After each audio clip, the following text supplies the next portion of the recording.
Muy buenas noches para todos. A nombre de la Oficina Latinoamericana de Prevención, Investigación y Tratamiento de las Adicciones, OLPRAD Internacional, ONG, les damos la bienvenida a la segunda clase magistral de prevención del suicidio por parte del licenciado Rafael Casas de México, un experto en este tema y obviamente tiene estudios y doctorados tanto en psicología clínica como en adicciones. Vamos a continuar con la segunda clase el día de hoy. Va a ser un breve resumen de lo que vimos hace 8 días y daremos paso al nuevo material para esta noche de hoy, viernes 14 de noviembre. Mi nombre es Julián Castaño Montoya, presidente y fundador de la Oficina Latinoamericana de Prevención, Investigación y Tratamiento de las Adicciones, OLPRAD International, ONG.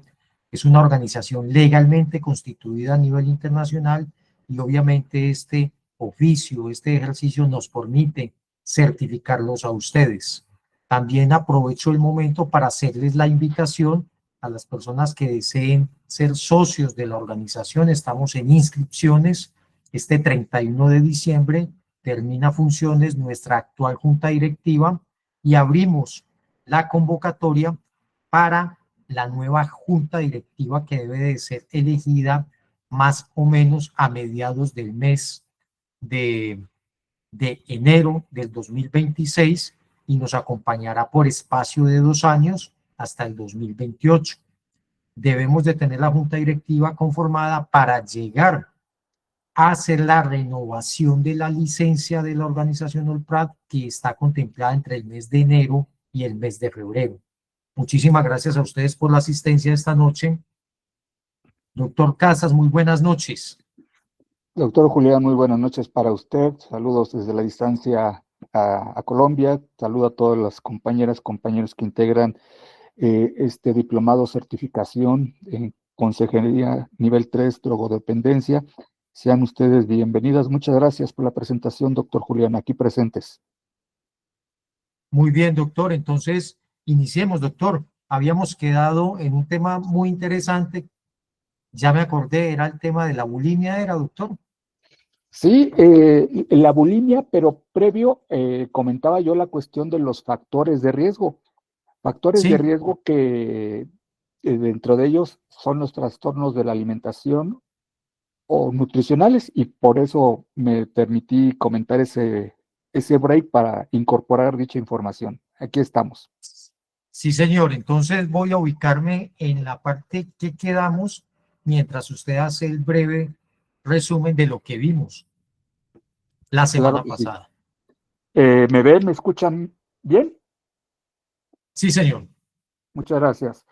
Bueno, pues la presentación, la clase de la semana pasada, su servidor, bueno, decía el doctor, soy psicólogo, tengo formación en el ámbito de la suicidología, suicidólogo certificado por la Red Mundial de Suicidólogos, interventor en crisis suicida, también tengo el diplomado de introducción al estudio de la suicidología, logoterapeuta clínico, tanatólogo clínico, doctorante en salud mental, e inicié con una frase la semana pasada que dice que la vida es un 10% lo que te sucede y un 90% de cómo reaccionas a ella. Charles Swindoll. En cuanto a pues, la prevención del suicidio, vamos a recordar estas generalidades que dice que la Organización Mundial de la Salud define el suicidio como un acto deliberadamente iniciado y realizado por una persona en pleno conocimiento o expectativa de su desenlace fatal. Es decir, sí sabemos qué puede provocar el que yo intente atentar contra mi cuerpo, mi persona y mi vida. Muchas veces la persona, en ese afán de autolastimarse, pierde las expectativas. La ambivalencia, como la vamos a ver más adelante, es una estación. Quiero dejar de vivir, pero a la par tampoco quiero sufrir. Por ese hecho, si hay un conocimiento de esa o expectativa del desenlace fatal, muchas veces ocurre el suicidio como tal y en esos últimos instantes la persona no desea estar ahí. Podemos definir el suicidio, que es un fenómeno que inicia con la ideación, la intención, hasta llegar a la consumación. Esto es un conjunto de comportamientos. Tanto el intento suicida como el suicidio son dos formas representativas de la conducta suicida. ¿Qué teníamos en cuanto a este espectro? De la ideación de autodestrucción, que aparece un deseo de muerte, hay autolesiones, la ideación suicida, la amenaza suicida, el plan como tal, el intento, hasta llegar al término que es el suicidio. Entonces definimos que el suicidio es un acto deliberadamente iniciado y realizado por una persona en pleno conocimiento de expectativas de su desenlace fatal. Mencionaba yo la etimología, el origen. Viene de sui, caedere, de atacarse a sí mismo, quitarse la vida, y también mencionaba yo que paradójicamente el suicidio es el único fenómeno donde el asesino y la víctima son la misma persona. Hablé de la comunicación verbal, que sí se plantea, y la no verbal, que también son los gestos, hasta que se establece el suicidio consumado. ¿Y quiénes quedan alrededor? Los sobrevivientes del suicidio, que son familiares, son compañeros de trabajo, son de escuela, los maestros, la comunidad misma. Y dentro de los factores de riesgo, mencionaba yo pues, que existen individuales demográficos, ambientales, psicológicos. Ejemplos de los individuales tenemos el uso, el abuso de sustancias, la ansiedad, los trastornos mentales. Dentro de los demográficos, bueno, la migración, y con ello que van conjuntamente menores de edad, los psicológicos, la desesperanza, la pobre red de apoyo familiar. Ejemplo de eso, pues, tomamos a la ansiedad y algunos factores que mencionaba yo, la frustración, que están latentes o abajito de ese complejo emocional que es la ansiedad, la autoexigencia, la incapacidad para disfrutar, las heridas de la infancia, de la adolescencia, el perfeccionismo, la baja autoestima, el no establecer límites, los traumas, malestar en el trabajo, escuela, la inestabilidad económica, los miedos, presión social, preocupaciones en exceso. Entonces, suicidio es un fenómeno complejo, íntimo y personal, donde la situación es dejar de sufrir. El problema no es la vida. Lo que no quiero es sufrir, lo que me pasa en ese momento. Y la ambivalencia como una característica predominante. Mencionaba una pregunta, ¿por qué nos ocupamos los psicólogos, los psiquiatras, los médicos, etcétera? Y amablemente cada uno de ustedes dio su punto de vista. Algunas estadísticas que mencionaba yo, la tasa de suicidio que creció en 24% en los últimos años en el país. Antes de pandemia, y todavía sigue usando esa estadística de cada 40 segundos ocurre un suicidio consumado. Cada 40 segundos. De acuerdo a estadísticas, son 800,000 muertes al año por dicha situación. Y que un mal diagnóstico aumenta el riesgo de muerte por suicidio. Y por ahí presentaba yo un video, no sé si usted lo pueda presentar, doctor, si se pueda. No sé, el color rojo. Doctor, mire que acá en la presentación que yo tengo No no le me abre. permite, no Ok, no permite se abrir. preocupe, seguimos así. Sí, son 3 videos que incluí, pero en algún momento podemos exponerlos con un poco más de tiempo. Hablé de las teorías de segunda generación, que es dentro de las varias que hay hoy en día que ofrecen mayor explicación, son las que para un servidor y para los usuarios son las que mayor explicación permean para ofrecer la parte teórica. Dentro de esto está la teoría interpersonal del suicidio por Thomas Joyner, quien establece que el deseo suicida emerge de una persona cuando se considera como una carga para los demás y no existe un sentido de pertenencia respecto a su entorno, es una desconexión. Además de ello, podemos entender y que se necesita una capacidad de desarrollar para el suicidio, es decir, voy minando mi capacidad de supervivencia para dar paso a esta capacidad de intentar la conducta suicida. Así, tenemos entonces que se requiere la falta de pertenencia y el no sentirse aceptado, además de una carga para poder cometer el acto suicida. Y aquí es donde íbamos a entrar a la cuestión de la bulimia cuando hablé de los factores de riesgo. Factores de riesgo es todo aquello que puede provocar o incidir que emerja de manera fehaciente el comportamiento suicida. Tenemos factores de riesgo, factores desencadenantes y protectores de la conducta suicida. Esta conducta se relaciona a múltiples factores de riesgo de orden biológico, psicológico y ambientales, como les decía yo hace rato. Pero para efectos de un servidor y de mayor explicación, podemos determinar que existen factores de riesgo que son modificables y otros que son inmodificables. Y ahorita vamos a hablar de ello. Los factores de riesgo va a depender de cada persona, de acuerdo a su vulnerabilidad.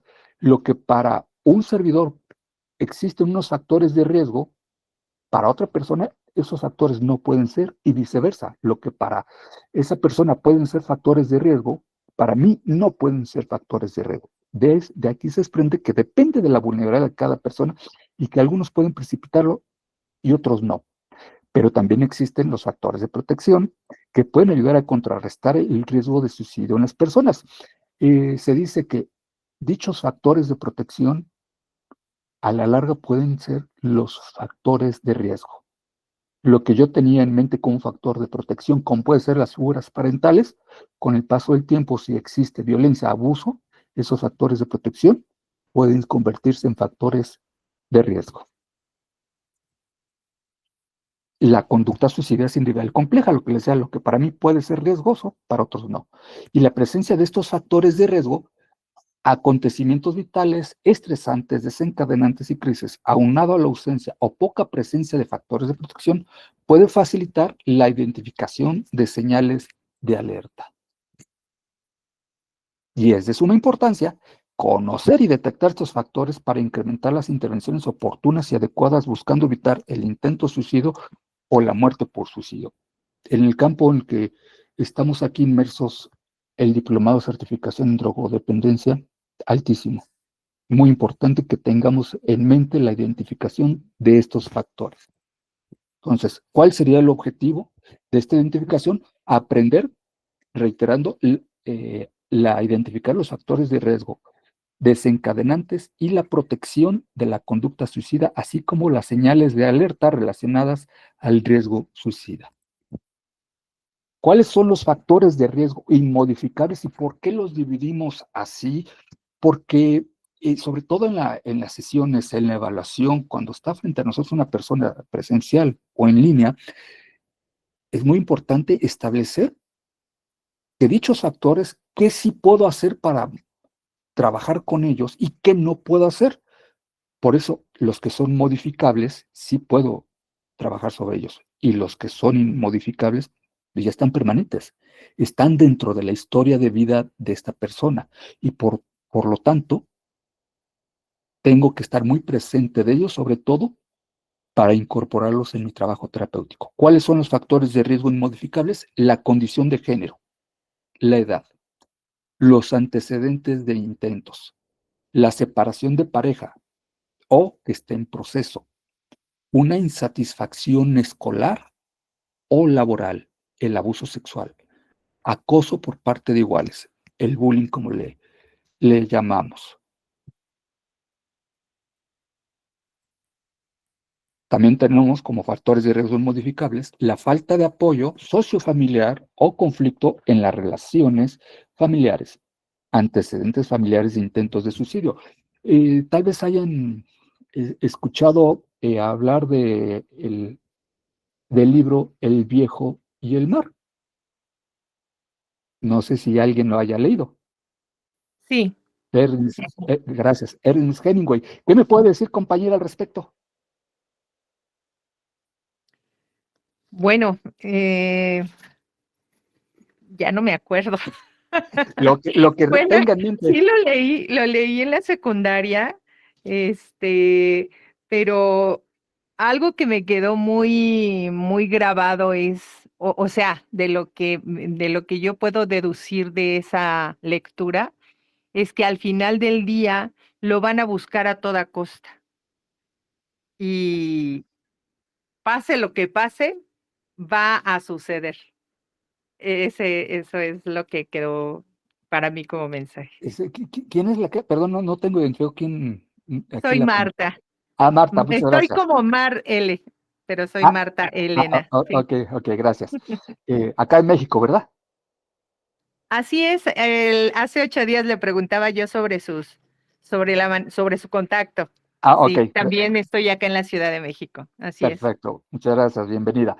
Bueno, Gracias. ¿por qué pregunto esto de el libro del viejo y el mar y Ernest Hemingway? Bueno, Ernest Hemingway, él se suicidó el 29 de julio de 1879.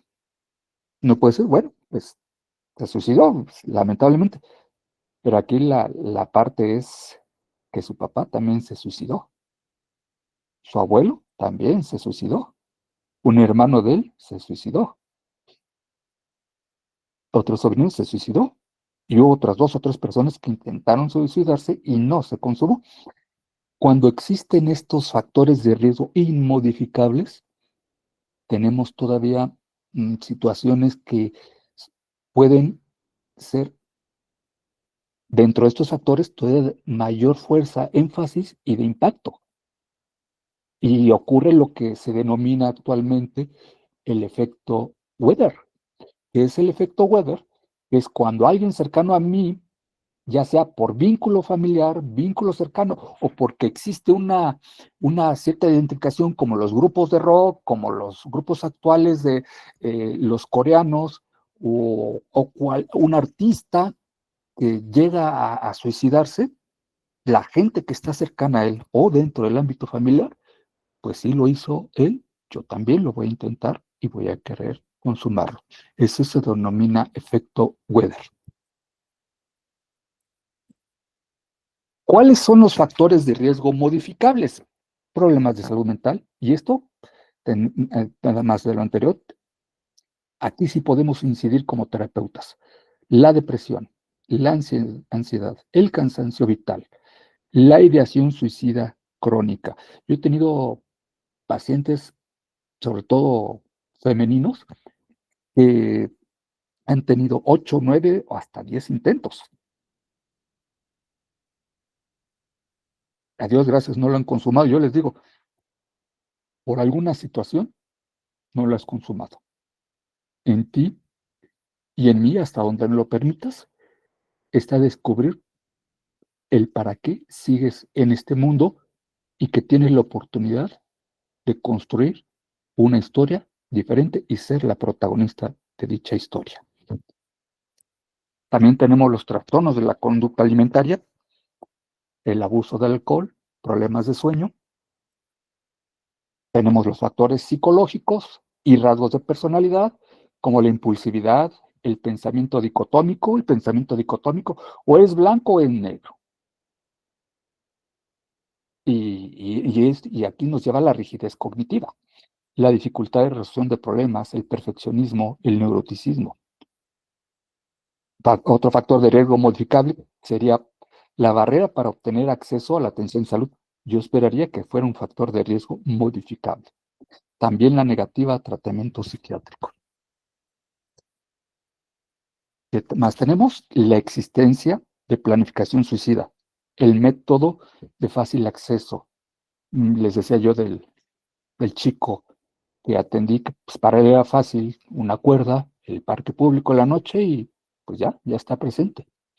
También la no aceptación de la homosexualidad. Aquí homosexualidad, pero puede ser cualquier otra diversidad de género. A la par tenemos los factores de protección internos. La petición de ayuda profesional, el darme cuenta que estoy en una situación comprometida conmigo mismo y mi vida. Pido ayuda, reconocer que lo puedo hacer. Y aquí la característica que mencionaba yo antes, la ambivalencia. Yo sé que está en riesgo mi vida y que puedo cometer un intento de suicidio, pero ¿hasta qué punto puedo darme el permiso de buscar ayuda profesional? Muchas de las veces son los familiares cercanos, son los profesores, es un propio terapeuta que identifica que su paciente está teniendo una ideación suicida y si no tiene el conocimiento, la experiencia necesaria por ética profesional y yo agregaría por una cuestión de humanidad, canaliza con un especialista. En la semana, una compañera de allá de México se puso en contacto conmigo para indicarme que sí me iban a hablar unas personas de acá de Puebla, y sí, efectivamente se pusieron ya en contacto. El abuelito de una chica de 18 años, eh, pues que necesitaba atención inmediata. Ayer mismo moví ya algunas sesiones que tenía establecidas para hacerle un espacio y la atendí a las 9 de la noche y ya me refirió pues que el sábado, para quien de acá en el país, la autopista México-Puebla, se imaginan que es una autopista, pues ella el sábado, al mediodía, decidió salirse de su casa y meterse a la autopista. Imagínense el flujo vehicular de automóviles, de camiones, de trailers, la libró. Pero ya es un tercer intento. Ella reconoce que necesitaba ayuda y lo comentó ya con su psicóloga que tiene, y la psicóloga le dijo, busquemos ayuda de especialistas.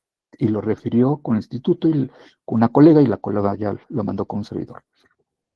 También tenemos la aversión hacia el suicidio como forma de muerte. Bueno, sí me quiero morir. Hay un poco de, eh, va a sonar bueno, pero es real. Para ejemplificar, hay una película de Cantinflas, según te lo conocen, bueno, en el país y allá en otras partes donde nos están escuchando, una película que se llama El Patrullero 777. Bueno, en una de ellas le llaman caso de emergencia, que se tiene que subir a un edificio de apartamentos, un octavo, noveno piso, porque hay una persona que está en la cornisa y se quiere aventar, pero ya que está allá arriba, pues se percata de que sí se quiere aventar esta persona, pero que a la vez no. Lo que quiere es evitar el contacto con la mamá de su esposa. Un poco en broma, pero esa es la realidad. No me quiero matar por quiera matarme, quitarme la vida como tal, no. Lo que quiero evitar es el sufrimiento del momento. Cierta expectativa y disponibilidad al cambio. Necesitamos identificar estos elementos, como la chica de ayer que me dijo, sí, sí quiero vivir. Tiene fuertes problemas de adicciones, pero quiere vivir. Tiene disponibilidad a este proceso. La autoestima. Un ejercicio en Gestalt, que es la olla de la autoestima.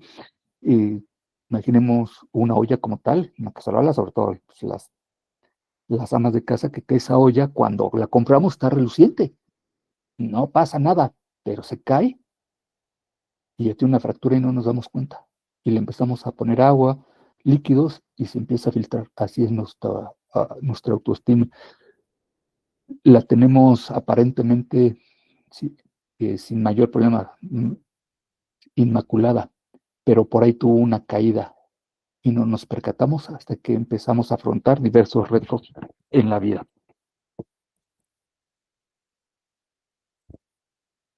También tenemos factores de protección externos. Por ejemplo, ser estudiante activo. El psicoterapeuta, como el caso de la chica, es un factor de protección. Las relaciones familiares y las redes de apoyo. Les contaba yo mi paciente que está en el estado de Veracruz, trans, mayor edad en el país. Para él sus redes de apoyo son sus mascotas. Tiene 5 perros y 4 gatos. Se las ve negras para darles de comer porque apenas tiene él para sostenerse a sí mismo y alimenta, pero para él es prioritario que la alimentación de sus perros y de sus gatos. La restricción a métodos utilizables para suicidarse y las autolesiones.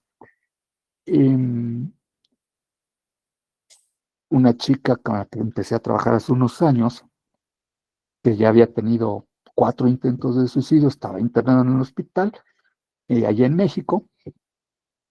Para los que ubican la Ciudad de México, en la avenida San Fernando, que está el Hospital de Psiquiátrico del Seguro Social, enfrente estábamos nosotros, unas de las sedes de Mocavi, salió del hospital lunes en la mañana y de inmediato ya tenía cita con su servidor. Bueno, ya dentro de las varias sesiones que tuvimos, ella llegó a expresar pues, el fuerte control que tenía la familia para evitar que tuviera contacto con algún arma, algún cuchillo, tijeras, con lo que pudiera lastimarse. Métodos de control excelente, pero un día sí les falló. Se fueron todos y la dejaron a ella sola y se metió a bañar. Pero en el momento del baño, un cristal estaba roto y ella lo tomó y se lo acercó a la muñeca de su brazo. Es decir, a pesar de tener las restricciones, siempre puede pasar algo. ¿Qué ocurrió? Le digo, bueno, ¿qué pasó? Estás aquí, si eso fue el sábado y estás conmigo el lunes, ¿qué ocurrió? Dice, la sensación tan placentera, tan rica de cómo me caía el agua caliente desde la cabeza hasta los pies, era una sensación tan agradable que no había experimentado en mucho tiempo. Dejó el cristal, lo había tomado. Eso se llama neuroaprendizaje. Y aquí, bueno, no sé si vamos bien hasta aquí. ¿Hay algún comentario, alguna duda, una pregunta? Antes de entrar a esta parte específica de los trastornos de la nutrición o de la conducta alimentaria como factor de riesgo. Muy No, bien, todo bien. doctor Rafael Casas. ¿Alguien desea realizar alguna pregunta, alguna inquietud? Este tema fue visto hace 8 días, se le estaba dando un repaso y la idea es que les quede totalmente claro para seguir y continuar con la ponencia. Y obviamente, usted que tenga alguna inquietud, nos la puede hacer saber directamente al doctor, que se la responde por este medio. Pueden levantar la mano o escribir por el chat.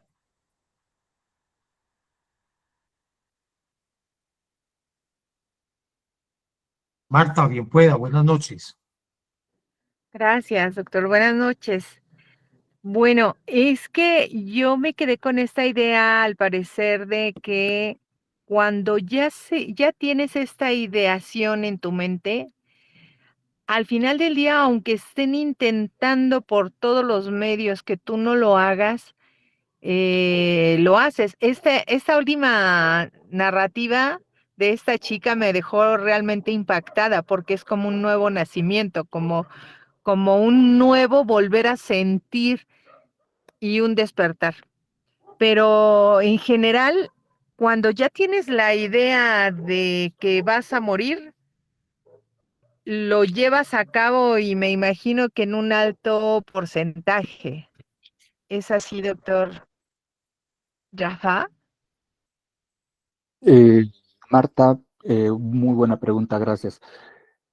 Mencionaba yo hace 8 días uno de los planteamientos del doctor Sergio Andrés Pérez Barreiro, que lamentablemente murió por COVID, suicidólogo y el creador de la Red Mundial de Suicidólogos. Él, dentro muy contundentes comentarios, pero entre las varias afirmaciones, él expresaba, aquella persona que ha intentado suicidarse y no lo ha consumado es un muerto que está caminando. Y es cierto. Es cierto en el sentido de que existe esa idea de quererse quitar la vida. Pero también es cierto que si después de varios intentos, como suele pasar en varios de los casos, esta situación de, bueno, lo intenté A, B, C, D de muchas formas y no lo he consumado. Y ahí es donde yo hago ese énfasis. Por alguna causa, alguna razón, estás aquí, Dios te lo ha permitido, tus recursos personales, emocionales, hay que estar presente. Y decía yo de dos señoras, promedio 40 años de edad, que tenían una 8 intentos y la otra tenía 10 intentos. Iban a trabajar. No querían trabajar, pero iban a trabajar. Muchas veces el, el sentir a que hace uno algo, a pesar de que no lo quiera hacer, forma parte del mismo proceso de reintegración o de rehabilitación. En logoterapia decimos, eh, cuando hay algo por qué vivir, no importa el cómo vivir. Y para ellas eran sus hijos, y adultos sus hijos, ya con pareja, con nietos, pero era lo más importante, sus hijos. Tal vez su vida misma no fuera lo relevante para ellas, pero sus hijos sí, y aquí cobra altamente la validez de este planteamiento del doctor Víctor Frankl, donde establece: cuando hay un por qué vivir, no importa el cómo vivir. Sí se puede hacer, Marta, como el caso de esta chica, estudiante de enfermería, y lo digo tal cual, de la UNAM. Ahorita ya habiendo terminado su carrera, está haciendo su trabajo profesional. Maravilloso. ¿Está bien, Gracias. Marta? Sí, gracias, doctor. Muy Gracias. claro. Gracias. Muy ¿Alguien bien, más? por acá hay una pregunta de José Restrepo de Colombia. Yo quiero saber de factores de protección internos. Es la pregunta que hace. Correcto. Me voy a regresar, si me permiten, un poquito a estos factores de protección internas que son muy importantes, y qué bueno que lo retoma. La petición de ayuda profesional. Yo reconocer que algo está pasando conmigo mismo. La chica que mencionaba yo la semana pasada, del estado de Oaxaca, que le dijo a su mamá, jovencita de 16 años: mamá, estoy teniendo estas ideas, estos pensamientos, me siento así. Ella pidió ayuda profesional a su mamá, lo hizo. Lamentablemente, la mamá no le dio lo que ella buscaba, y 3 meses después la chica se suicidó. Pero el que lo haya expresado, para ella fue un mecanismo, un factor de protección interno. El contexto, el alrededor, no ayudó. ¿Qué otro factor de protección tenemos? La ambivalencia hacia la ideación suicida. El hecho de que yo quiera quitarme la vida, no es por la vida, es por lo que pasa alrededor de mí en ese momento. Dice Albert Camus: dadme sueños para vivir o veneno para morir. Como sociedad tenemos un factor importante en toda situación que tiene que ver con el tema del suicidio. ¿Que lo podemos omitir por diversos factores? Sí, pero la ambivalencia es: sí quiero vivir, échenme la mano, ayúdenme. Sobre todo cuando lo expreso verbalmente o con comportamiento no verbal. Pero la ambivalencia en sí misma es un factor de protección interna. La aversión hacia el suicidio como forma de muerte, ya sea por estigma, por cuestión cultural o por cuestión de religión o espiritualidad. También el aspecto religioso, la espiritualidad, nos ayuda mucho como mecanismo de protección interno para que la persona pueda encontrar o reencontrar un nuevo proyecto y un sentido a su vida. Actualmente hay una señora, tiene poco de haberse integrado al proceso. Ella es cristiana, y dentro del cristianismo, de sus preceptos, tienen altamente, vamos a decirlo así, prohibido atentar contra sí mismos, cualquier herido. También le ha costado mucho entablar este proceso, porque el neocristianismo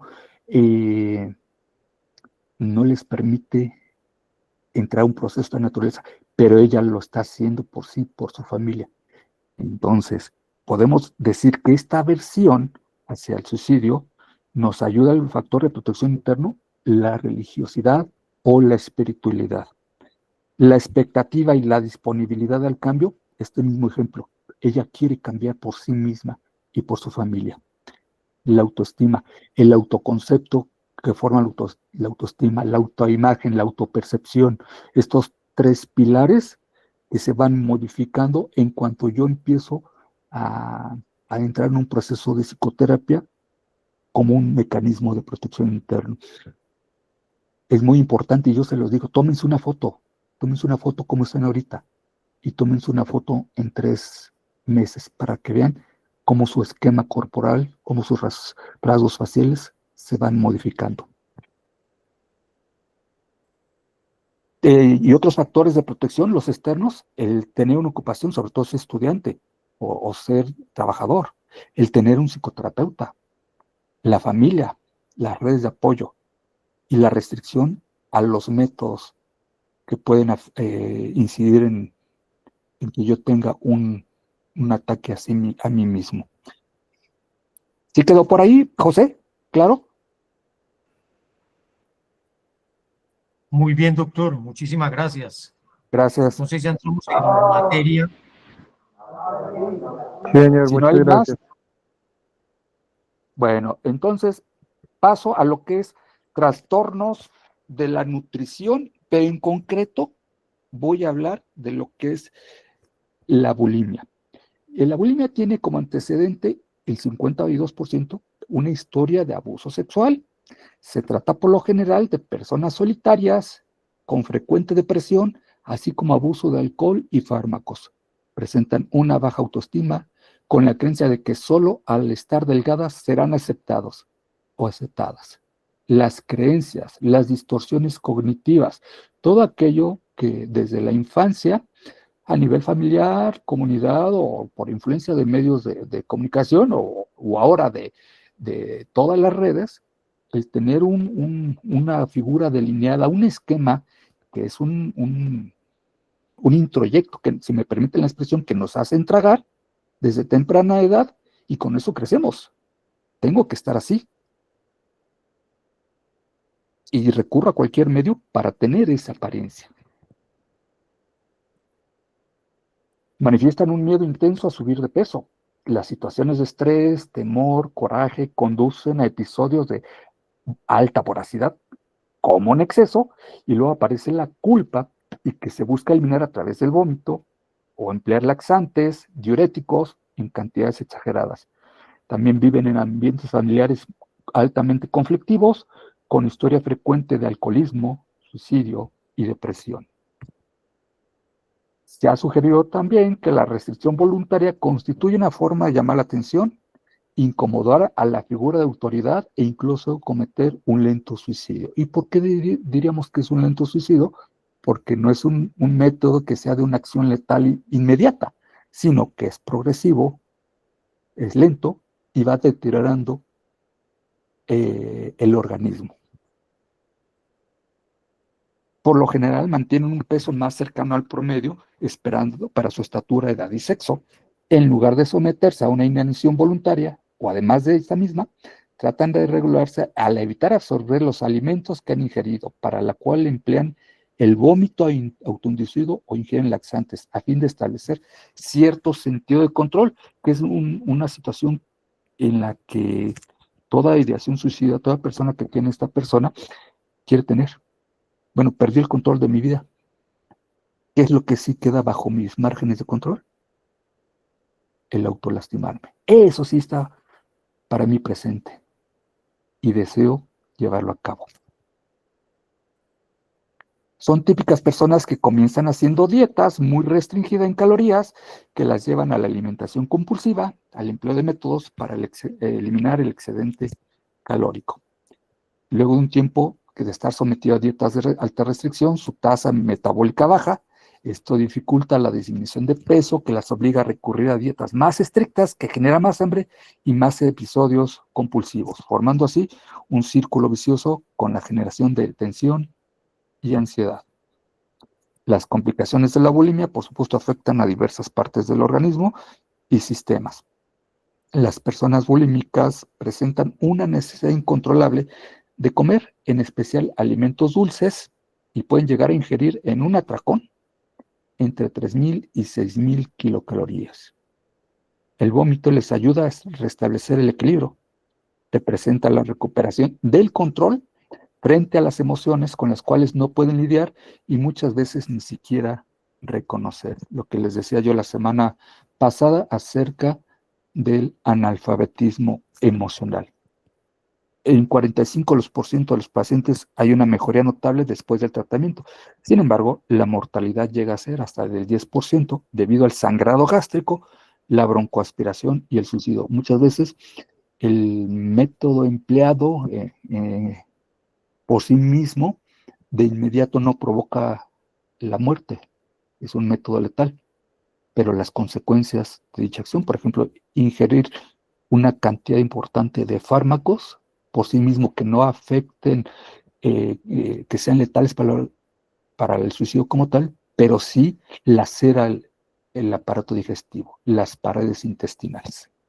Y eso, como consecuencia, puede provocar la muerte.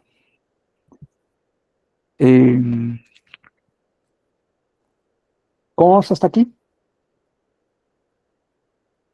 ¿Comentarios, dudas, retroalimentaciones? Doctor, una pregunta, ¿qué tiene que ver la bulimia con el suicidio? ¿Cuál es la relación? Buena pregunta, doctor Julián.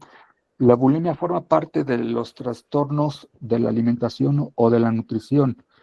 Si yo me percato que esta conducta va minando mi organismo, puedo recurrir a ella e ir provocándome un deterioro corporal lento, progresivo, hasta que mi organismo por sí mismo ya no tenga la suficiente fortaleza física, nutricional, psicológica de seguir viviendo. Es decir, como se dijera en logoterapia, existe un vacío por lo cual voy minando mi fuerza de voluntad. Sin embargo, no es una acción letal por sí misma, es un deterioro progresivo.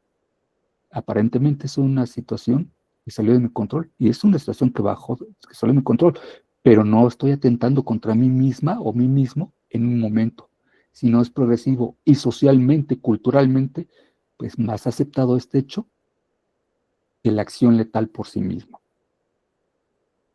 Existe ahorita, hay un caso que traigo para ustedes, doctor Julián, que tiene que ver con todo esto. No sé si me pudiera apoyar con la cuestión del caso práctico. ¿Ya? Eh, Doctor, Elizabeth Ochoa levantó la mano. Perdón, adelante. Como me estoy apoyando en la presentación. Muchas gracias, doctor Rafael. Gracias, doctor. Mire, quería hacer un comentario. Adelante, gracias. Me parece que las personas que tienen acciones o comportamientos que los van llevando hacia una situación de quiebre en el que pueden atentar contra su vida, como podríamos decir, una persona que le gustan los deportes extremos o las personas que estamos hablando ahorita de la bulimia, quienes consumen algún tipo de sustancia. Me parece que se les ha dado el nombre como de suicidas de closet. Son personas que se van, no sé, podríamos decir que no tienen una decisión en un momento, tanto impulsivo como de una circunstancia o emocional que los lleva a un suicidio, pero van deteriorando su situación tanto Personal. física como mental para, a fin de cuentas, ir acercándose hacia un suicidio, pero progresivo. ¿Es así, no, doctor Rafael? Es correcto, Elizabeth, ¿verdad? Sí, Gracias, Elizabeth. Igual acá en México, ¿verdad? sí, de México. Sí, muchas gracias. Sí, efectivamente, toda la razón. Menciona ejemplos muy claros. Estos deportes extremos, a muchos chicos, chicas les encantan. Ahorita ha bajado un poquito, vamos a decirle la moda, pero es real. Este desafío a ciertas normas, a mi propia integridad, ya se ha establecido y se ha estudiado a través pues, de personas que lamentablemente fallecieron. Se encontró que tenían bajos niveles de serotonina, sobre todo del metabolito 4, hidroandesilaseléctrico, perdón, tiene un nombre complejo. Se encontró estos bajos niveles de serotonina. Aquellas personas jóvenes, hubo un tiempo en la Ciudad de México, en las estaciones del metro, que brincaban, sobre todo en la estación Chabacano, para quien conocen esa parte de la ciudad, y para que no, es una estación donde confluyen 2 o 3 vías de circulación. Bueno, los jóvenes brincaban de un área a otra mientras no pasaba el convoy. Es una conducta altamente de riesgo. Y lo voy a decir muy, muy clara y abiertamente, su servidor, cuando tenía alrededor de 16, 17 años, en la Ciudad de México, originario yo de allá, antes no estaba ya el Monumento a la Revolución como está ahora. Para los que conocen por ahí, había unos descensos donde yo me iba con mis compañeros, bueno, mis amigos, en las bicicletas, y calculábamos el momento en que que pasaba el rojo del alto al verde del SIGA, y pedaleábamos a mayor velocidad para ganarles el paso a los coches. Por supuesto que es una conducta de desafío, de riesgo. Y aquí retomo esta parte. Los estudios indican bajos niveles de serotonina, de este metabolito que les comento. Así que, Elizabeth, totalmente de acuerdo con lo que usted acaba de expresar. ¿Sí quedó aclarado su comentario o algo más? No, sí solamente era eso, doctor Rafael, decir que son conductas en sí suicidas. Sí, hay una predisposición como tal. No consciente, pero sí existe esa predisposición. Tal vez haya personas que digan, pues quien quita en el intento, pues ya sí lo llevo a cometer. O aquellas chicas, yo he tenido chicas que de repente me han dicho, me subí a mi coche, a mi camioneta, le metí patita, me fui a la carretera y vámonos. Aquí el riesgo es que, además de su propia vida, ponen en riesgo a la vida de otras personas. Es otro ejemplo. Gracias, Elizabeth. No sé si hay alguna otra persona más por ahí. Sí, señor, por acá está Juan Camilo Silva. Doctor, buenas noches. ¿Qué diferencia hay entre la bulimia y la anorexia? ¿Van de la mano o no van de la mano? Eh, Van de la mano. Los dos son trastornos de la conducta alimentaria, nutricionales. La bulimia, con las características que acabo de mencionar. La anorexia es igual, va de la mano, pero es características diferentes. Aquí no se presentan esos atracones de comida y luego el vómito. No, aquí la anorexia es, pues, simplemente no como, voy dejando o como lo estrictamente lo necesario para irme sosteniendo día a día. Pero igual con el ejemplo anterior, es un deterioro progresivo, lento, gradual, que va minando mi resistencia física, mi resistencia psicológica, mi resistencia mental, porque pues es un hecho que nuestro cerebro necesita de determinada cantidad de nutrientes, de líquidos, para poder funcionar. Si no tengo esa cantidad necesaria, mínima, suficiente de nutrientes y de líquidos, empiezo a tener desvaríos, a tener conductas inadecuadas.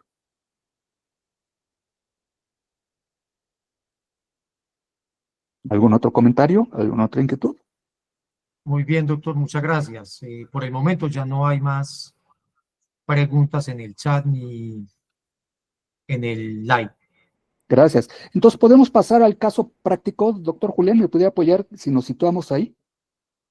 Sí, señor, aquí estamos. Gracias. Bueno, lo quise incluir aquí, este caso práctico. Son alrededor de 1, 2, 3,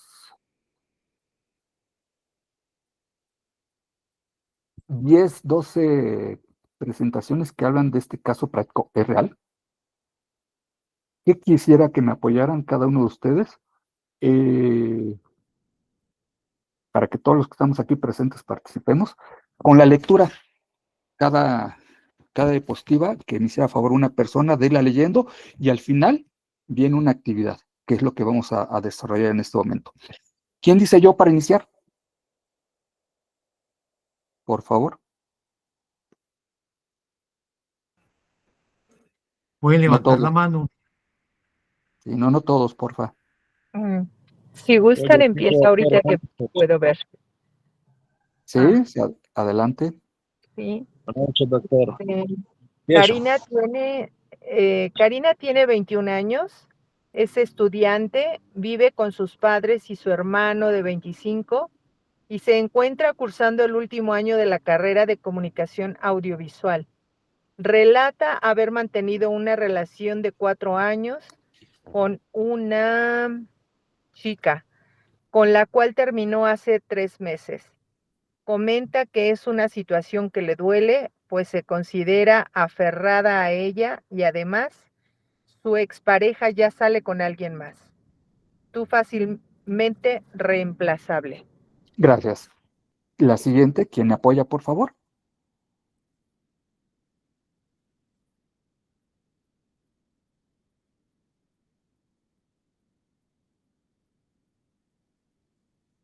¿Nadie más? Gracias. Buenas noches, doctor. Buenas noches. Acude a consulta psicoterapéutica de la manera regular, actualmente 2 veces por semana, y abandona el tratamiento psiquiátrico a inicios de año, pues no le gustó el trato del profesional a cargo. Comenta haber sido diagnosticada con una depresión y ansiedad, teniendo todavía en su poder antidepresivos y ansiolíticos que le fueron recetados en aquel momento. Gracias. La siguiente, ¿quién me apoya, por favor?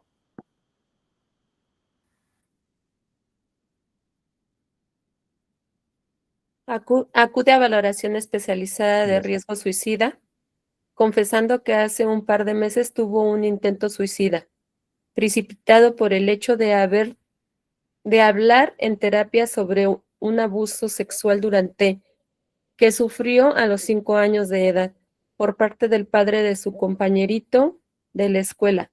Relata que al ser la primera vez que profundizaba en el tema, se sintió en descontrol y no supo cómo manejarlo. Gracias. Leo yo esta. Empezó tomando 7 u 8 pastillas, pero con la intención de ingerir el frasco entero. Durante su intento, quiso fallidamente comunicarse con amigos. Nadie me contestó y terminó por llamar a su psicoterapeuta, quien dio aviso inmediato a los padres vía telefónica y encontrándose estos en casa, acudieron rápidamente a su cuarto, obligándola a vomitar. ¿Quién me apoya con esta, por favor? Con la siguiente. ¿Yo? Adelante, gracias. La psicoterapeuta sugirió acudir al hospital, pero los padres se negaron, banalizando el evento y rechazando la idea de que su hija pudiese ser internada en un hospital psiquiátrico. Ante la pregunta de si quería morir, K responde: realmente no tenía ganas de morir, pero tampoco sentí mayor motivación para seguir viviendo. Ante la pregunta de si siente actualmente desesperanza, contesta: en realidad va y viene, creo que no. Gracias. ¿Quién me apoya con esta?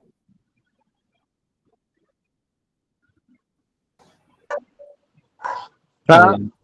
Muestra un deseo ambivalente ante la muerte y los actos autólicos. Sin embargo, en las 3 ocasiones en las que ha intentado el suicidio, ha pedido ayuda. El primer intento fue llevado a cabo en noviembre del 2022, precipitado por los conflictos interpersonales con su expareja, las constantes discusiones y conflictos de sus padres y los problemas económicos. Muchas gracias. Leo yo esta. En aquella ocasión, motivada por la expareja, se internó de manera voluntaria durante un mes en el Hospital Psiquiátrico Ramón de la Fuente.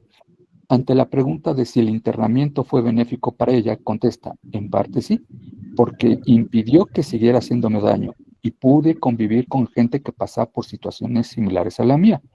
Pero a pesar de haberlo pedido, nunca me refirieron a un psicoterapeuta. Todo lo que tuve fue atención psiquiátrica ocasional y tampoco arregló nada. El segundo intento fue llevado a cabo en febrero del 2023 y por último, hace 2 meses.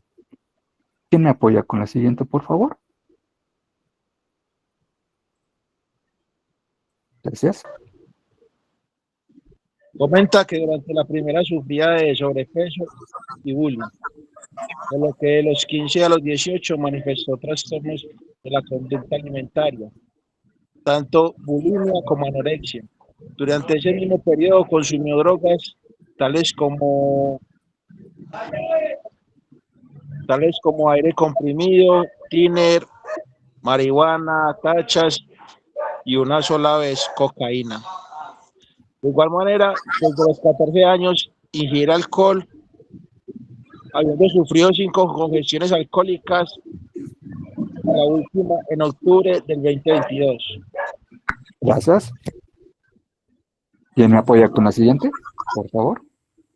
Antonia había levantado la mano. Adelante, Antonia, gracias. Gracias, doctor. Practicó el culti desde los 12 hasta los 19 años y recientemente lo retomó desde el mes de febrero. Se define bisexual, habiendo descubierto que le gustaban las niñas a los 10 años. Su primera relación sexual fue con un hombre a los 15 años y con una mujer a los 18 años. Su preferencia, sin embargo, parece inclinada hacia las mujeres. Muchas gracias. Leo yo esta. Se hace preguntas sobre el origen de su sexualidad, relatando que leyó que esta puede ser producto del abuso sexual. Reveló a sus padres su bisexualidad a los 16 años y a pesar de que refiere aceptación por parte de los mismos, también menciona varios ejemplos de rechazo. Mi padre usa términos despectivos como puto o joto para referirse a los gays y mi madre acepta más la homosexualidad de mi prima que la mía. ¿Quién me apoya con la siguiente, por favor?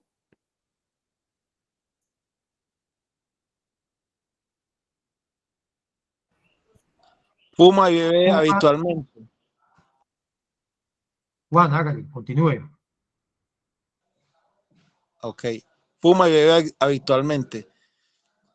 Comenta sentirse constantemente angustiada, ser impulsiva y con problemas para adaptarse a los cambios, debido a la ansiedad. Duerme poco y mal, presentando sueño entrecortado. Aprecia a sus padres y hermanos. Aprecia a sus padres y hermanos, pero confiesa sentirse sola y no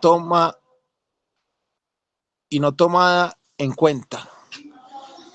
Sus padres se separaron hace años, teniendo su padre otra relación, pero terminaron regresando juntos. Muchas gracias. ¿Quién me apoya con la siguiente, por favor?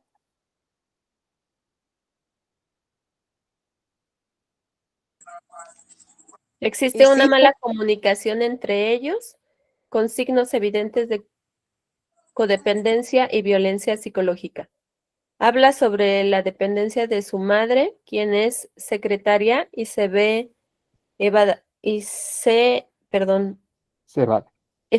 a través de largas horas de trabajo, y quien intentó suicidarse con los medicamentos de K el pasado mes de abril. Al preguntarle cuál era su sentido al respecto, contestó: pues mi madre dice que fue un desliz, pero está claro que está deprimida y no es feliz. ¿Del padre habla? Ya no veo lo demás. Del padre habla poco, manifestando su constante ausencia. Al hermano lo menciona cuando comenta que a veces hace ejercicio con él. Gracias. Continuó. K es una chica atractiva, arreglada, maquillada, bromista y abierta. A pesar de considerarse introvertida, refiere tener buenos amigos, manifiesta cansancio y falta de motivación. Sin embargo, se siente acompañada y en seguridad con su psicoterapeuta y se muestra abierta a descubrir oportunidades diferentes en la vida. se revela contenta de llevar a cabo esta valoración de riesgo suicida y la información obtenida a lo largo de este encuentro. ¿Quién me apoya con la última, por favor? Yo, Adelante, gracias.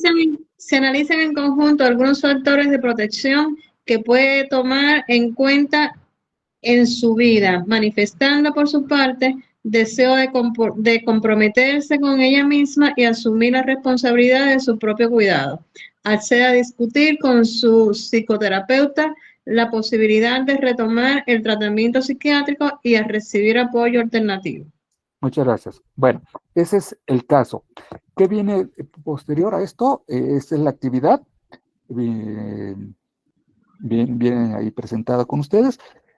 Por favor, da respuesta a las siguientes preguntas. Número 1, ¿cuáles crees que son los principales factores de riesgo de K? Número 2, ¿cuáles consideras que son sus factores protectores, tanto internos como externos? Número 3, ¿qué factores crees que pudieran precipitar un suicidio o intento de suicidio? Número 4, observaciones complementarias. Y número 5, conclusiones. ¿Podríamos hacer este ejercicio 5 minutos de manera personal? Y esperaría sus respuestas si son tan amables. Gracias. Cualquier duda, aquí estoy presente.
Estamos en actividad. Para quienes quieren en el chat, Liran, están contestando estas preguntas que aparecen en su pantalla en base al análisis del caso que se acaba de comentar. Gracias.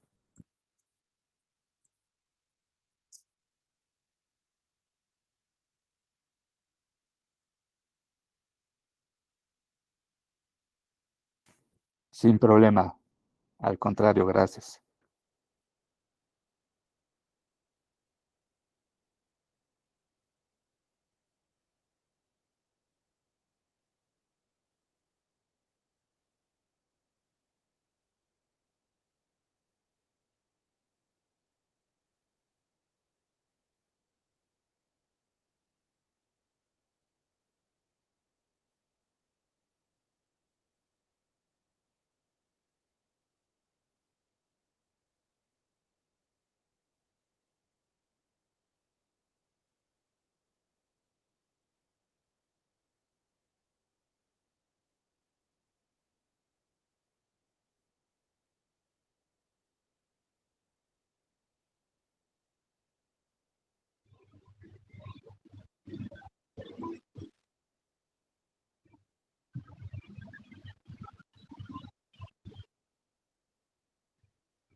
Un minuto más, por favor.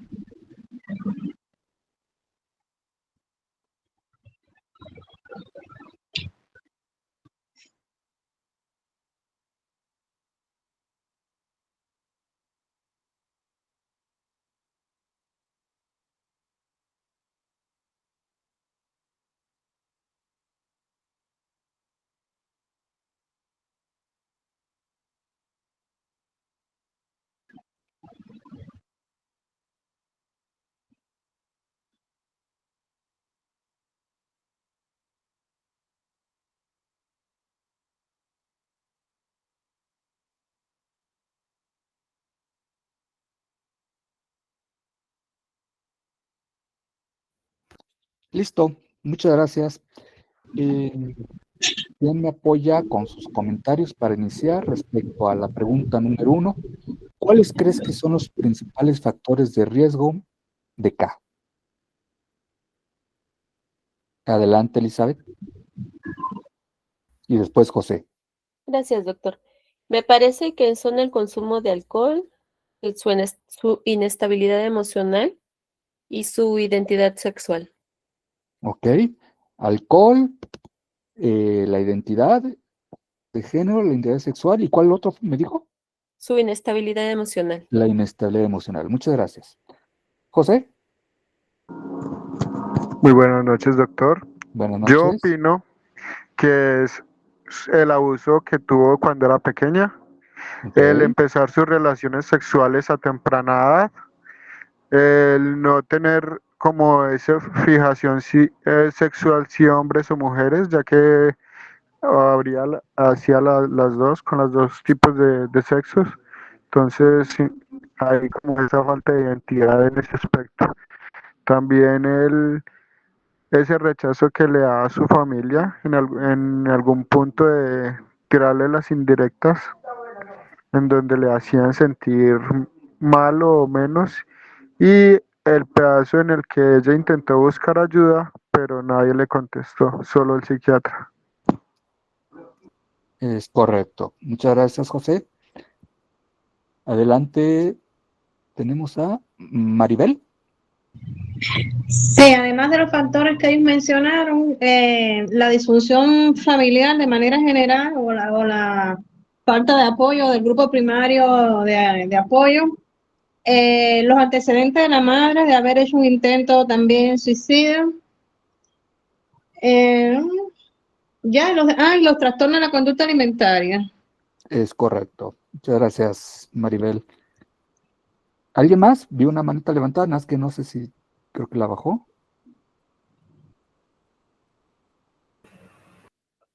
Antonia. Ah, sí, gracias, doctor. Adelante, Antonia.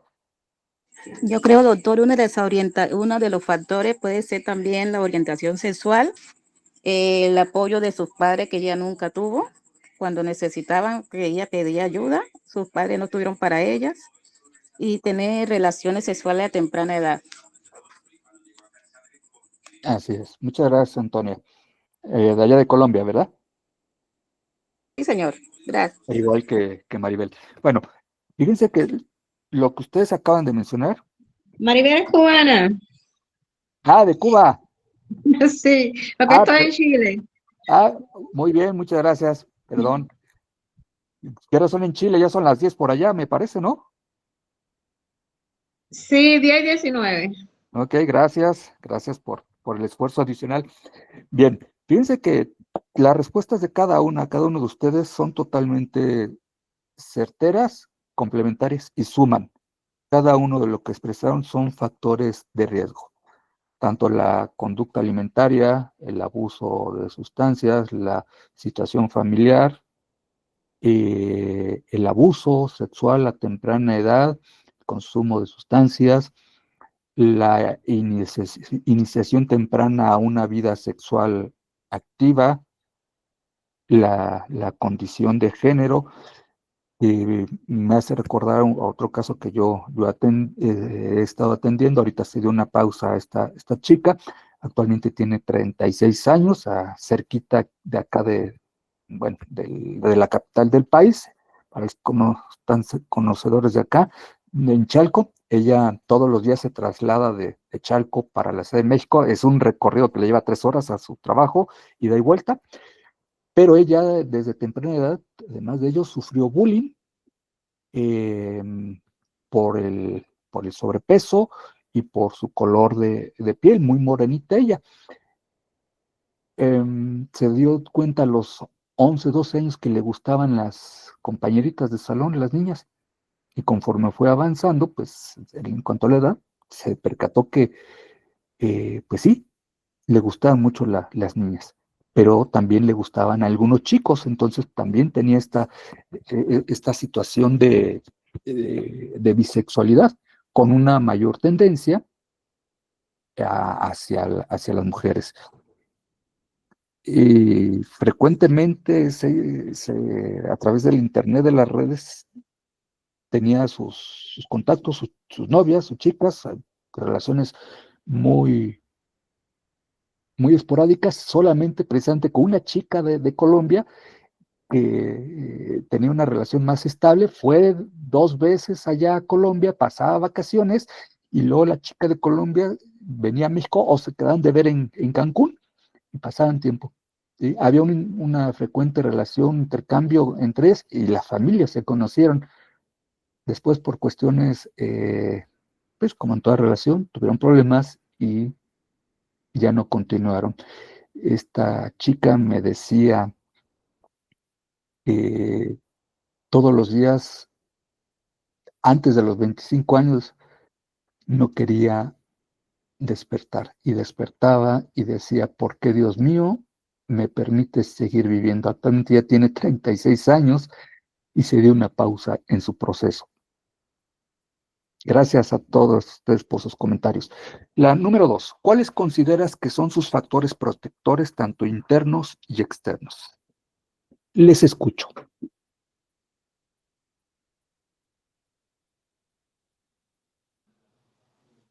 Doctor, Adelante, Juan.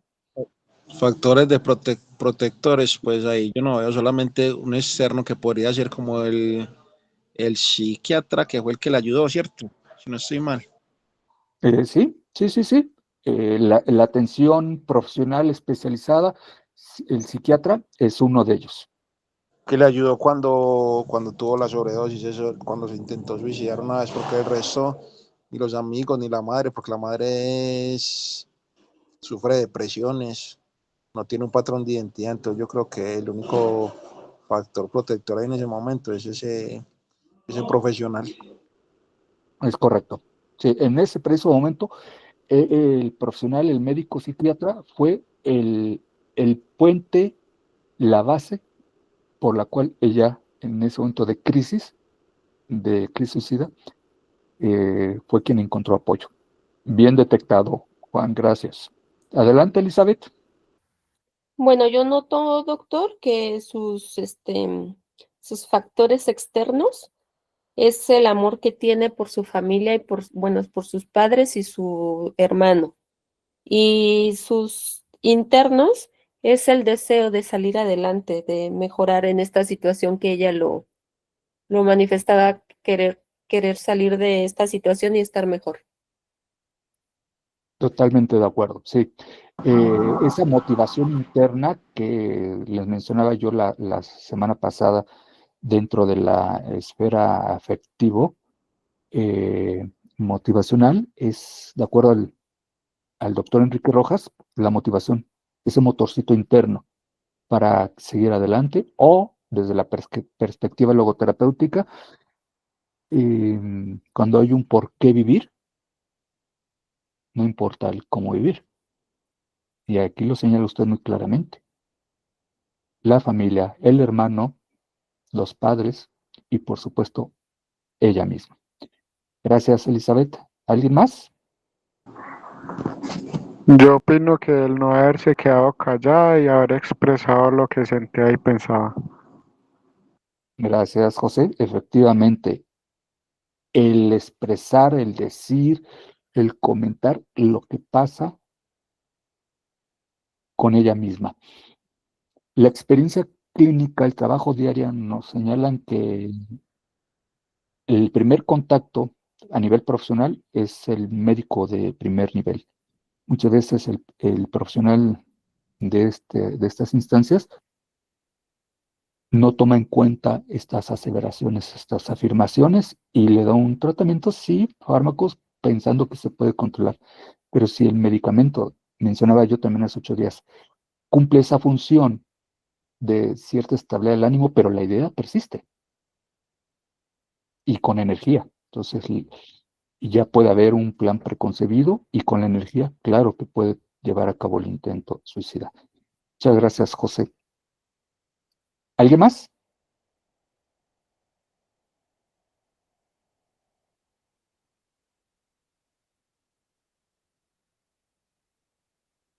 ¿Nadie más?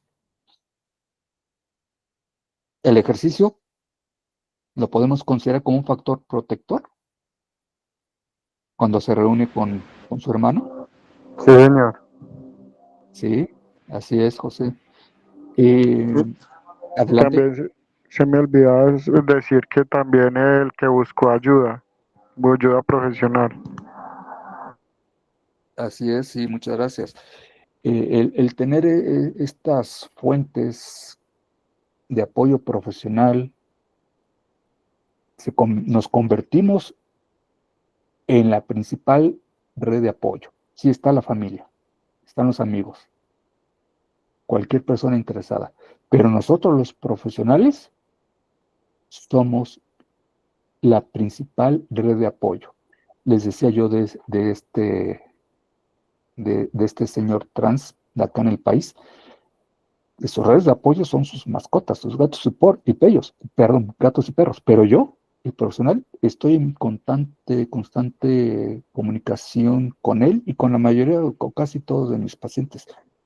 Si bien hay una periodicidad en cuanto a su atención semanal, cada tercer día, quincenal, dependiendo de la situación y del caso, todos los días yo mantengo una comunicación con ellos a través de un saludo, una imagen, un buenos días, un video, un texto, un audio, un video, etcétera. No por el hecho de que la periodicidad indique semanal o el tiempo que se estipule, yo les digo, estoy contigo permanentemente, 24 horas al día, 7 días a la semana, lo que dure el mes, lo que dure el año. Me hago presente contigo de alguna forma, de alguna manera. La responsabilidad personal, la profesionalidad y el sentido humano indica ello. 24 horas al día estar presentes con ellos. Por supuesto que necesitamos periodos de descanso, de alimentación, claro, por supuesto, pero esos periodos hay que eficientarlos al máximo posible. Muchas gracias. ¿Alguien más que quiera hacer un comentario adicional de la pregunta 2?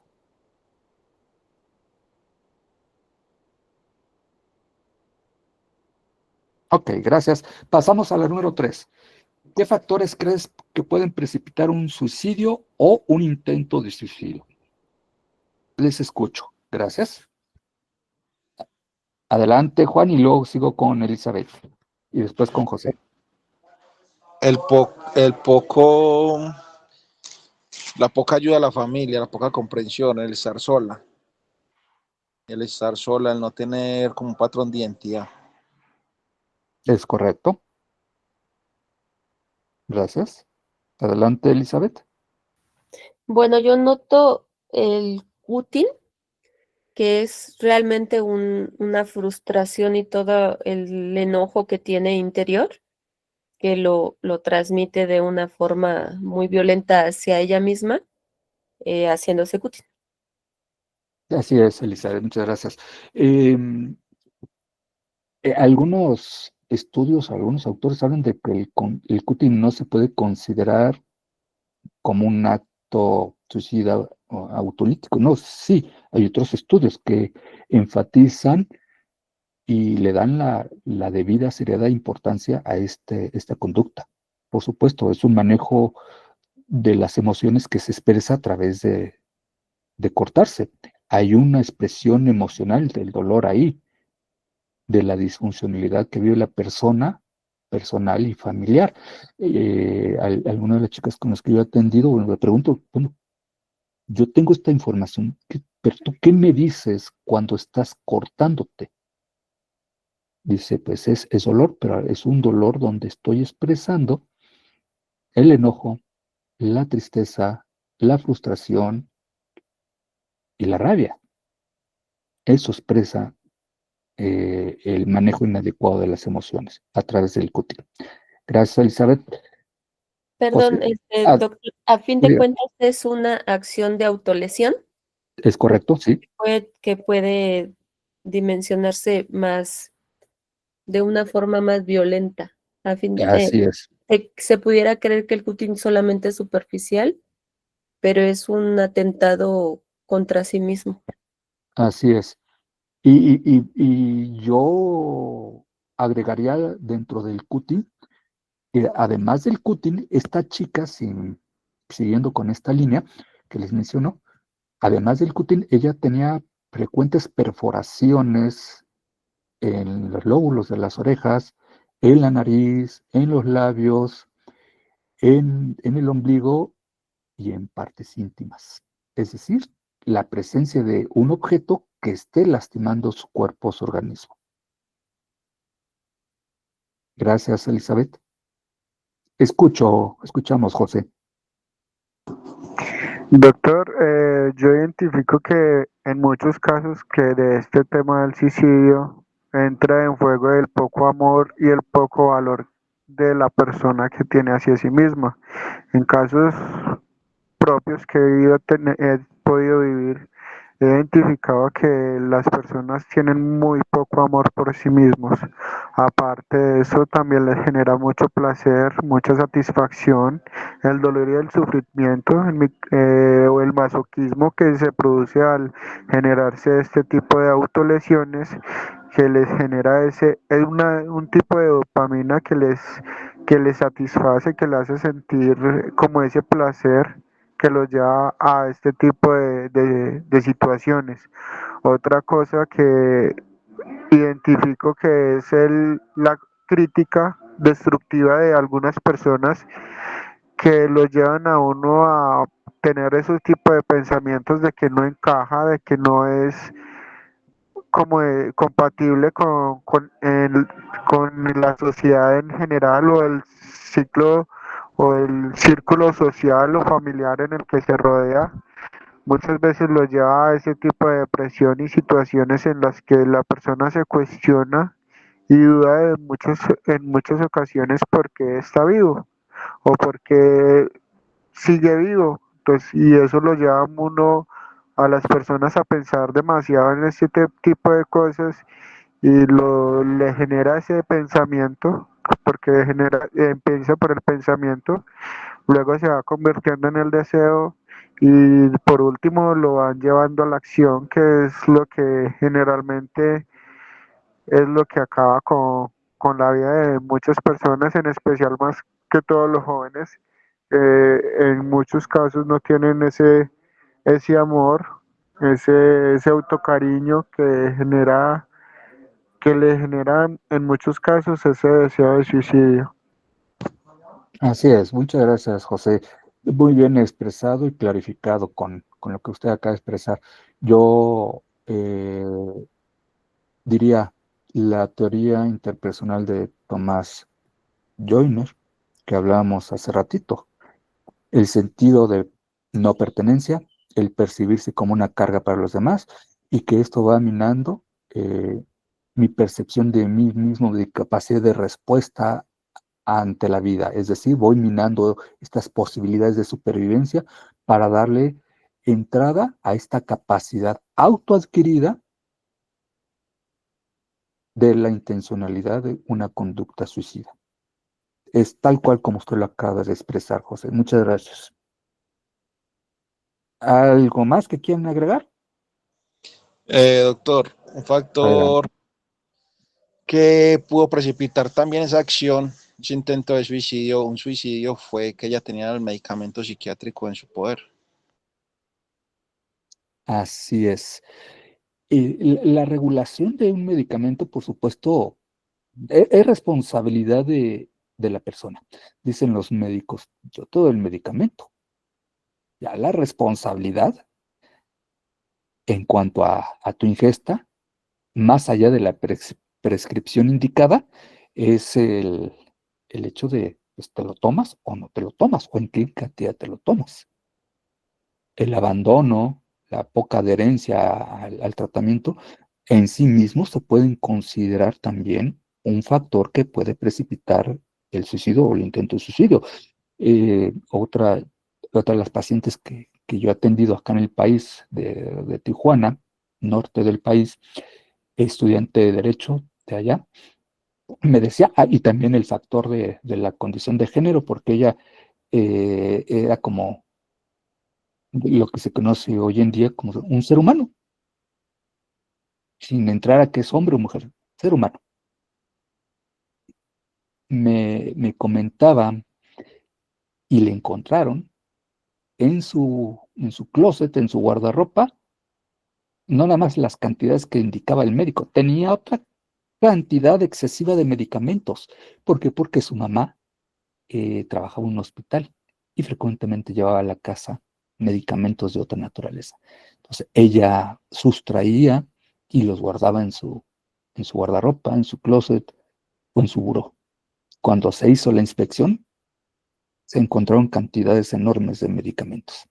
Es muy importante la regulación, el control responsable, pero este control parte de la misma persona. Yo lo que les digo a las personas que vienen conmigo, me interesa, estoy comprometido a que saquemos esto adelante, pero también estoy consciente de la responsabilidad que tú tienes para contigo misma o contigo mismo de continuar o no continuar. En ti está una buena parte de la decisión. Yo estoy contigo, pero si tú no te regulas a ti misma, yo no puedo ser intrusivo e ir más allá de lo que pueda mi condición humana y mi competencia profesional. No puedo ser intrusivo. En ti está la libertad de decisión. ¿Algún otro comentario adicional? Doctor, me parece que una persona que está teniendo inestabilidad emocional o química, de la cual está necesitando el tratamiento con un psiquiatra, con medicamentos controlados, necesitaría tener una red de apoyo para poder suministrar estos medicamentos, puesto que esta persona no está en condiciones mentales, emocionales, como para poder tener una conciencia del consumo de los medicamentos de forma adecuada. Es correcta esa afirmación, Elizabeth, y coincido. Pero más allá de eso, que reitero, coincido con usted, siempre existe el margen de la responsabilidad personal. ¿Y por qué lo digo? Cuando existe la prescripción, el médico tratante, el psiquiatra da su prescripción y la persona lleva a cabo de la mejor manera posible esa ingesta. Pero la familia, es lo que usted menciona, y es cierto, necesita estar comprometida, pero muchas veces también la dinámica familiar no siempre está presente con ella por trabajo, por descanso, porque se necesitan atender otra serie de situaciones y necesidades. Es bien importante y yo hago hincapié en ello, y lo mencionaba yo la semana pasada. Esta es una decisión autogestionada. La responsabilidad, o podemos decirle también la irresponsabilidad de una u otra acción, corresponde a la persona. Si hablamos de una menor, claro, ahí necesitamos tener un poquito más de presencia, pero un adulto, una adulta, una persona que tiene un trastorno depresivo, sí se necesita responsabilizarse de ella misma o de él mismo. Nosotros somos eso, partes importantes. pero no podemos ir más allá, porque también está en sus derechos. Es una decisión. Mencionaba yo que el suicidio también es una decisión que no nos gusta, es cierto, que nos compromete, sí, pero es una decisión autogestionada. Y al ser una decisión autogestionada, no podemos ir más allá de los límites que nosotros mismos o la misma persona establezca. Gracias, Elizabeth. ¿Alguien más?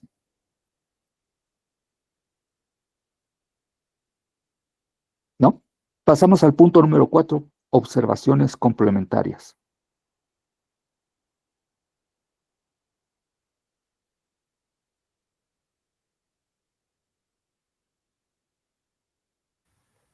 Doctora, a mí en lo personal ¿Sí? no logro qué es lo que pudiera yo poner ahí, ni tampoco en conclusiones. Ok, gracias, Elizabeth. ¿Alguien más? Yo quisiera aportar, pero no sabría si estoy en lo correcto o no. Adelante, todos Que, uno. que ese el manejo a la sensibilidad o a la hipersensibilidad de, de nuestros pensamientos, de lo que piensen de los demás hacia uno, y el control sobre emociones y pensamientos generados por este tipo de situaciones. ¿Sí? Sí, es una buena aportación, José. El seguimiento. Yo he tenido compañeras, compañeros en algunas uniones donde he trabajado acá que dicen, y lo voy a decir tal cual, por mí, si se suicida, que se suicide. Es una tristeza escuchar ese tipo de comentarios. Obviamente es una cuestión que tiene que ver hasta dónde me he involucrado yo en el aspecto personal, en el aspecto humano y sobre todo en el conocimiento de. Cuando uno se va involucrando en esta temática, uno quiere ir profundizando más, pero a la vez ser consciente de mis responsabilidades, de mis límites. Nosotros, si la persona se quiere aventar, es un ejemplo, del desfiladero sin paracaídas, yo no me puedo aventar al mismo desfiladero sin paracaídas. Ahí es donde entra ese límite. No puedo poner en riesgo mi propia persona, mi propia vida y mi compromiso profesional. Gracias, José. Y si me lo permiten agregar en esta parte de las observaciones complementarias, además de la cuestión del apoyo psicoterapéutico, del farmacológico, del médico psiquiatra y todas estas redes de apoyo que ustedes han mencionado muy claramente y acertadamente, yo sí enfatizaría en el papel del ejercicio.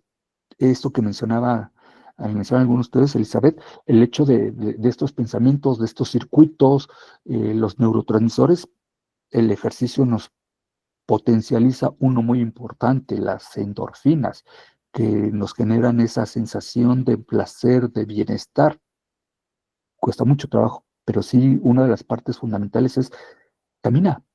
Si no quieres salir a la calle, camina alrededor en tu casa, de la sala o a tu recámara o alrededor de la mesa, camina en círculo. Siéntate, haz ejercicio, mueve tus piernas, mueve tu cabeza, mueve tus extremidades superiores, inferiores, haz una actividad. De a poquito, la persona sin que se vaya eh, percatando de ello, empieza a hacer más actividad. ¿Por qué? Porque empieza la actividad de las endorfinas a generar esa sensación de placer, de bienestar. Y después, si decide salir a la calle, a algún parque público, algún deportivo, excelente, vamos ganando de a poquito. Conclusiones, me decía Elizabeth que no, ahorita no la tiene en mente, qué bueno, ¿por qué? Porque eso le puede dar pauta a más adelante de. ¿Alguien quisiera hacer alguna conclusión?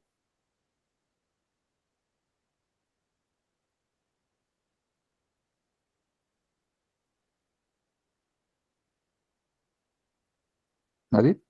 Muy bien. Doctor, Adelante, Elizabeth. perdóneme, creo que ahorita escuchándole en las conclusiones, creo que debemos de ver a las personas, pacientes o clientes, como le quieran llamar, estén atendiendo en algún tipo de situación desde las 4 esferas que complementan al ser humano, ¿no?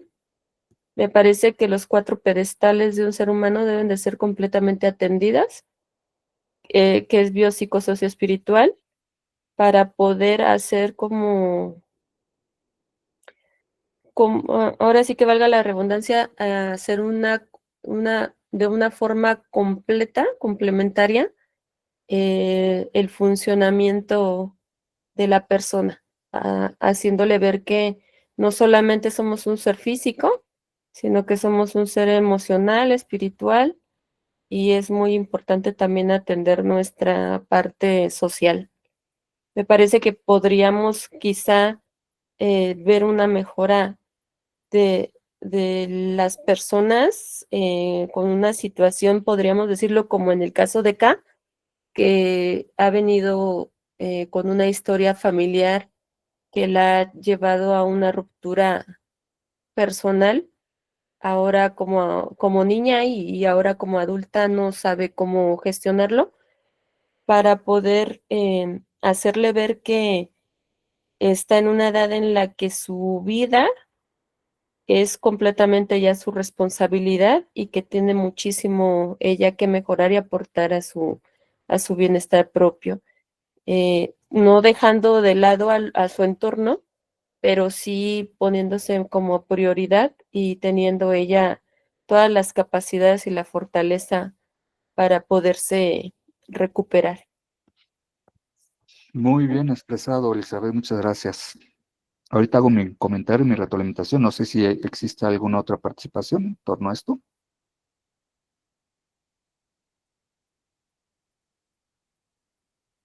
Adelante, Maribel.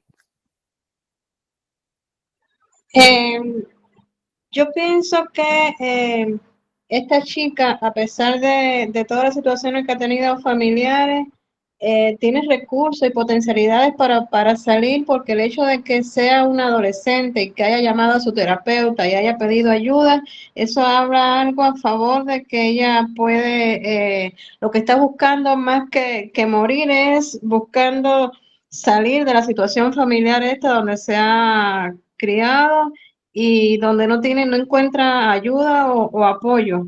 Es lo que pienso yo, que quizás más que deseo de morir, lo que quiere es salir adelante, salir a flote y liberarse de esta familia disfuncional que tiene. Gracias, Maribel. Totalmente de acuerdo. Ahorita hago también mi retroalimentación. No sé si existe algún otro comentario o otra participación. ¿No? Bueno, fíjense que primero que nada voy a hacer un comentario basado en las reflexiones, marco de las reflexiones logoterapéuticas en torno al tema del suicidio.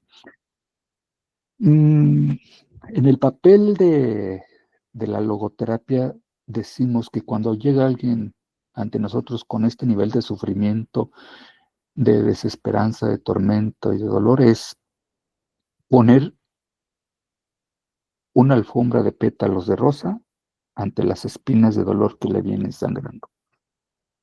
Ser muy respetuosos, muy comprensibles y al máximo posible empáticos de la situación que vive esta persona.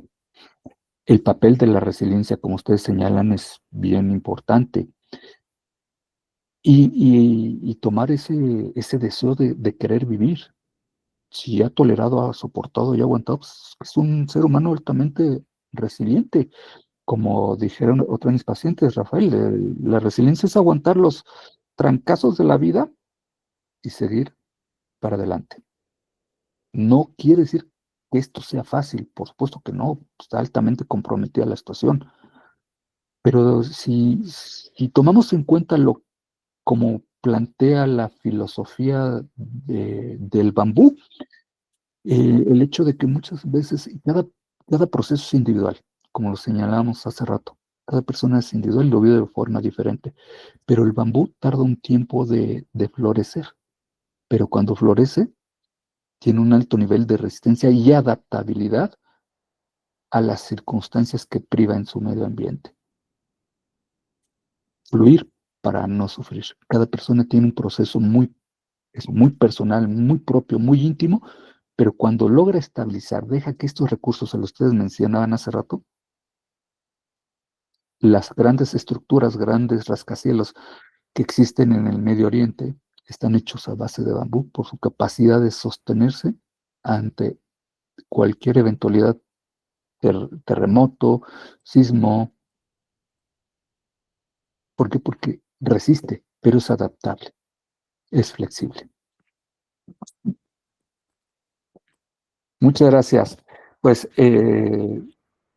si me lo permiten, continúo. Bueno, ahí viene más adelante estadísticas, son estadísticas actuales en el país. Agradezco a la especialidad de sociología clínica de INISAC, del doctor Alejandro, que pues me permitió compartirles esta información. Y me voy a lo que son las estrategias de prevención para complementar. Las estrategias de prevención universal están diseñadas para llegar a toda la población, pero esas estrategias buscan promover el acceso a la atención de salud, fomentar acciones de prevención en cuanto a la salud mental, tales como reducir el consumo nocivo de alcohol, limitar el acceso a los medios utilizables para suicidarse y promover una información responsable por parte de los medios de comunicación. Otro punto, que las estrategias de prevención selectivas están dirigidas a grupos vulnerables que presentan mayor riesgo que el existente de la población general, como las que han sufrido y padecido traumas, abuso, los conflictos, los desastres naturales, los refugiados, los migrantes y los familiares de suicidas.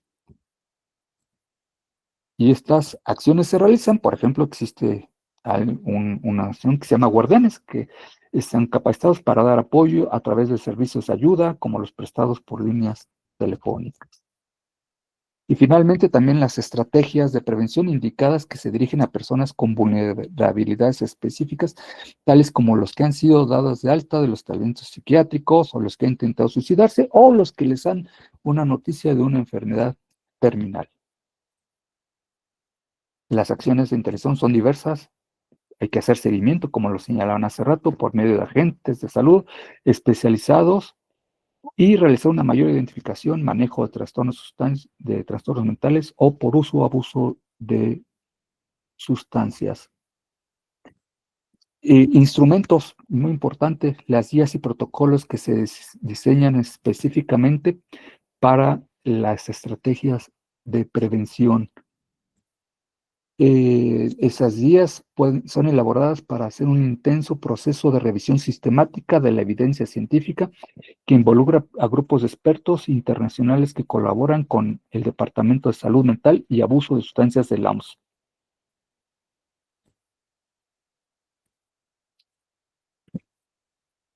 Se creó el MINVAC, que es un online platform, una plataforma en línea que reúne información de todos los países y de los recursos internacionales sobre salud mental y de uso de sustancias, discapacidad, salud general, derechos humanos y desarrollo. También tenemos el programa Quality Rights, un instrumento de monitoreo de la calidad de atención psiquiátrica, del respeto de los derechos humanos, de desarrollo también por la OMS. También se elaboró el MGGAP, que es en el país, yo lo tomé en el Hospital Psiquiátrico Fray Bernardino, y también es desarrollado por la OMS y la OPS.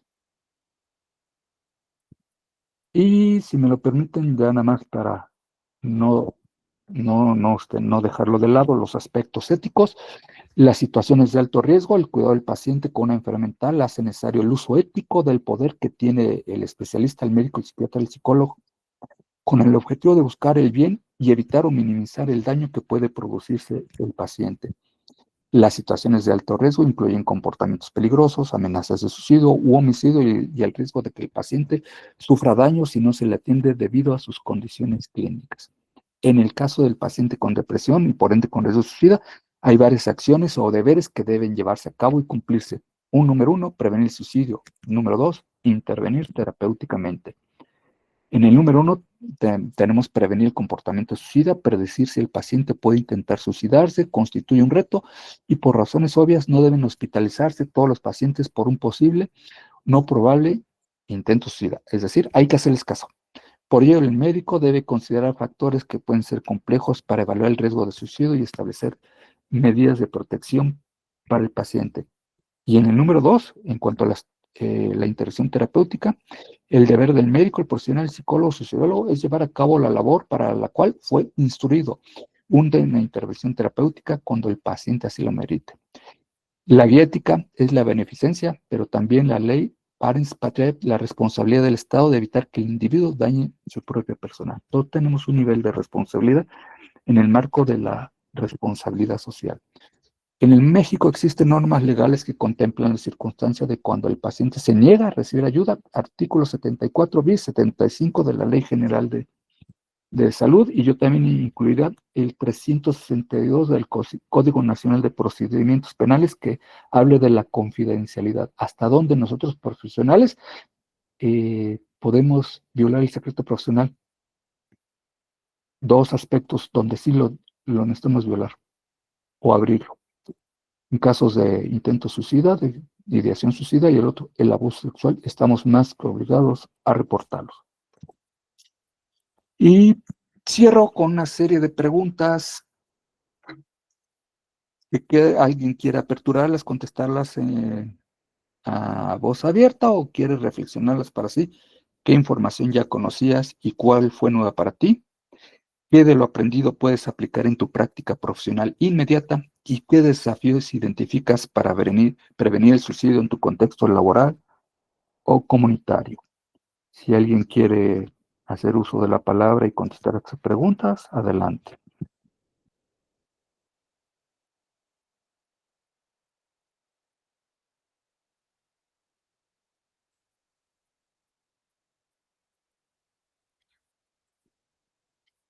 Ok. Me despido con una frase de Freddie Mercury, del señor Freddie Mercury. Ser humano requiere de algo que se llama anestesia, que es lo que se usa muchas veces en alto porcentaje en nuestra sociedad. Son las referencias bibliográficas y esta plática, la presentación en memoria de todos aquellos que decidieron volar hacia Dios y descansar en los brazos del Señor. Muchas gracias a todos. Una disculpa si me extendí un poco más allá del tiempo. Les agradezco la oportunidad a ustedes de permitirme expresar estas palabras. Gracias, doctor Julián. No sé si hay algún comentario adicional. Les dejo la palabra.